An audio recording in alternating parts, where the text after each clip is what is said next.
పశ్చిమ గోదావరి జిల్లాలో రాజకీయ సమీకరణాలు అయితే మారుతున్నాయని చెప్పాలి. మెజారిటీ సీట్లను జనసేన అడుగుతున్నట్టు తెలుస్తుంది. దీనిలో భాగంగానే గత కొన్ని రోజుల క్రితమే చేగుంట హరిరామ్ జోగయ్య మాజీ మంత్రి జనసేన నాయకుడు కూడా ఒక లెటర్ను కూడా రాశారు. దీనిలో భాగంగా ఎక్కువ సీట్లను జనసేన కేటాయించాలి ఉమ్మడి జిల్లాలను కూడా ఒక లేఖనెత్తి విడుదల చేశారు. ఈ నేపథ్యంలోనే మనం చూసుకున్నట్లు గతంలోనే ఉండి నియోజకవర్గానికి సంబంధించి ఇక్కడ ప్రస్తుతం టీడీపీకి సంబంధించిన రామరాజు టీడీపీ ఎమ్మెల్యేగా కొనసాగుతున్నారు. అయితే 2014లో టీడీపీ నుంచి ఎమ్మెల్యే గెలిచిన శివరామరాజు 2019లో అతన్ని ఎంపీకి పంపారు. ఎంపీకి పంపిన తర్వాత అతను ఓటమి చెందాడు. 2019లో కూడా ఉండి నియోజకవర్గంలో టీడీపీ విజయం సాధించింది. రామరాజు టీడీపీ అక్కడ ప్రస్తుతం అయితే టీడీపీ కూడా ఎమ్మెల్యేగా ఆయన కొనసాగుతున్నారు. అయితే ఇక్కడ వైసీపీ వచ్చే ఎన్నికల్లో ఎలా అయినా సరే వైసీపీ జెండా ఎగరవేయాలని అయితే కూడా అక్కడ అధిష్టానం అయితే ఎక్కువగా ప్లానే చేస్తుంది. అయితే పీవీఎల్ నరసింహరాజు ఎవరైతే ఉన్నారో ఆయన ఇన్ఛార్జ్గా కొనసాగుతున్నారు. అయితే అతనిపైన కాస్త అసంతృప్తిగా కూడా ఉన్నట్లు సమాచారం. ఈ నేపథ్యంలో పీవీఎల్ నరసింహరాజు ఇన్ఛార్జిగా ఉన్నప్పటికీ అతన్ని తప్పించి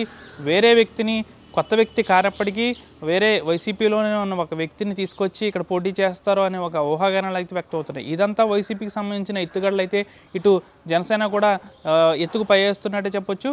ఇక్కడ ఇన్ఛార్జిగా వ్యవహరిస్తున్న జుత్తుకి నాగరాజు కూడా సీటు అడుగుతున్నట్టు అయితే తెలుస్తుంది. ముఖ్యంగా చూసుకుంటే జనసేనకు సంబంధించి ఇక్కడ గతం నుంచి కూడా ఇన్ఛార్జ్ జుత్తుకి నాగరాజు ఎక్కువగానే ప్రజల్లోకి వెళ్ళారని చెప్పొచ్చు. అంతేకాకుండా ముఖ్యంగా ఇక్కడ గత కొన్ని రోజుల క్రితం జుత్తుకి నాగరాజు పవన్ కళ్యాణ్తో భేటీ అయ్యి సీటు కూడా అడిగినట్లయితే మనకి సమాచారం అందుతుంది. ఏదైనప్పటికీ కూడా ఇక్కడ వైసీపీ పరిస్థితి బాగోలేనప్పటికీ ఇటు టీడీపీకి సంబంధించిన సిట్టింగ్ ఎమ్మెల్యే రామరాజు ఎవరైతే ఉన్నారో ఆయన కూడా అందుబాటులో ఉండట్లేదు, ప్రజలకు అందుబాటులో ఉండట్లేదు. అంతేకాకుండా కొంచెం నెగిటివ్ కూడా రావడంతో ఇటు టీడీపీ వైసీపీని కాకుండా ప్రత్యామ్నాయంగా జనసేన అభ్యర్థిని ఇక్కడ నిలబెడితే అంటే పొత్తులో భాగంగా ఇక్కడ సీటు జనసేనకు వెళ్తే జుత్తుకి నాగరాజు ఎవరైతే ఉన్నారో తాను పోటీకి సిద్ధమంటూ కూడా అంటున్నారు. అంతేకాకుండా గెలుపు అవకాశాలు కూడా నాకు ఎక్కువ ఉన్నాయని కూడా ఆయన ప్రచారం కూడా చేసుకుంటున్నారు. ముఖ్యంగా చూసుకుంటే బీసీ ఓటింగ్ అనేది ఉండి నియోజకవర్గంలో దాదాపు ఎక్కువ అంటే ఇటు యాదవ కానీ సెట్టిబల్జ కానీ గౌడ కానీ అటు దాదాపు బీసీ వర్గాలకు సంబంధించి దాదాపు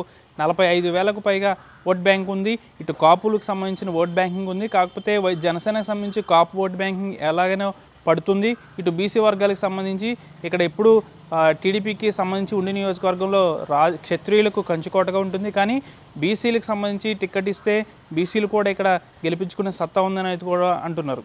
అయితే వైసీపీకి సంబంధించి ఎవరైతే ఇన్ఛార్జ్ పీవీఎల్ నరసింహరాజు ఉన్నారో ఆయన ఇప్పటికీ కూడా ఎక్కడ క్షేత్రస్థాయిలో తిరగట్లేదు. కాబట్టి టీడీపీ రామరాజు ఎమ్మెల్యేగా ఉన్న వ్యక్తి పై కూడా కాస్త మైనస్ ఉంది, అందుబాటులో ఉండట్లేదు. కాబట్టి ఇద్దరికీ కూడా మైనస్ ఉంది. కాకపోతే టీడీపీ జనసేన పొత్తులో భాగంగా ఈ సీటుని జనసేన కేటాయిస్తే జుత్తుకి నాగరాజు కూడా పోటీ చేసి విజయం సాధిస్తారని అయితే చెప్తున్న పరిస్థితి కూడా నెలకొంది. ఈ నియోజకవర్గంలో దాదాపుగా బీసీ ఓట్ బ్యాంకింగ్ ఎక్కువ కాబట్టి ఇటు జుత్తుకి నాగరాజు ఎవరైతే ఉన్నారో తనతో పాటు నేను కూడా రెడీగా ఉన్నానని కూడా బీజేపీ జిల్లా ప్రధాన కార్యదర్శి చెనమల చంద్రశేఖర్ ఎక్కువగా కూడా చెప్తున్న పరిస్థితి. ముఖ్యంగా చెనమల చంద్రశేఖర్ కూడా నేను పోటీలో ఉన్నాను అంటున్నారు. ఇటు ఉండి నియోజకవర్గానికి సంబంధించిన జుత్తుకి నాగరాజు ఇద్దరు కూడా జనసేన నాయకులే, వీరిద్దరూ కూడా మేము పోటీకి సిద్ధంగా ఉందామంటున్నారు. ఏదేమన్నప్పటికీ కూడా ఉండి నియోజకవర్గంలో జనసేనకంటూ సీటు కేటాయిస్తున్నారు అంటే ఒకవేళ అది చెనమల చంద్రశేఖర్ లేదా జుత్తుకి నాగరాజు అన్న అయి ఉండాలి. ముఖ్యంగా ఎక్కువ మాత్రం ఇటు జుత్తుకి నాగరాజు పేరు వినిపిస్తుంది. ఇటీవల చెనమల చంద్రశేఖర్ కూడా నేను పోటీ చేస్తానని అంటున్నారు. అయితే చూడాలి.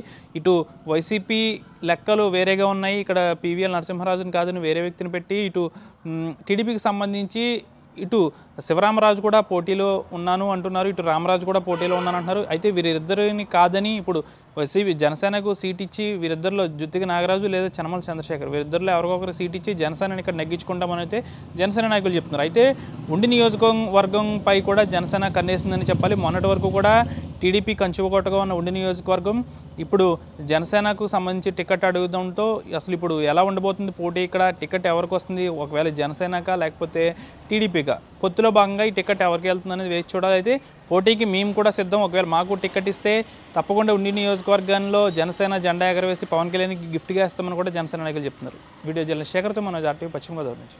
మరిన్ని వీడియోస్ కోసం ఛానల్ ని సబ్స్క్రైబ్ చేయండి, లేటెస్ట్ అప్డేట్స్ కోసం వాట్సాప్ ఛానల్ ని ఫాలో చేయండి అండ్ లింక్ డిస్క్రిప్షన్ లో ఉంది.